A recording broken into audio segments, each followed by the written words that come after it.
শ্রী শ্রী ঠাকুর বলিলেন, অন্তরে কি আছে জানবার জন্য একটু সাধন চাই। মাস্টার জিজ্ঞাসা করিল, সাধন কি বরাবর করতে হয়? শ্রী ঠাকুর বলিলেন, না, প্রথমটা একটু উঠে পড়ে লাগতে হয়, তারপর আর বেশি পরিশ্রম করতে হবে না। যতক্ষণ ঢেউ, ঝড়, তুফান আর বাঁকের কাছ দিয়ে যেতে হয়, ততক্ষণ মাঝির দাঁড়িয়ে হাল ধরতে হয়। সেইটুকু পার হয়ে গেলে আর না।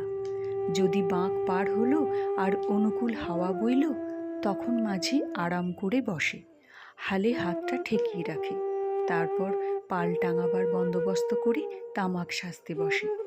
কামিনী কাঞ্চনের ঝড় তুফানগুলো কাটিয়ে গেলে তখন শান্তি।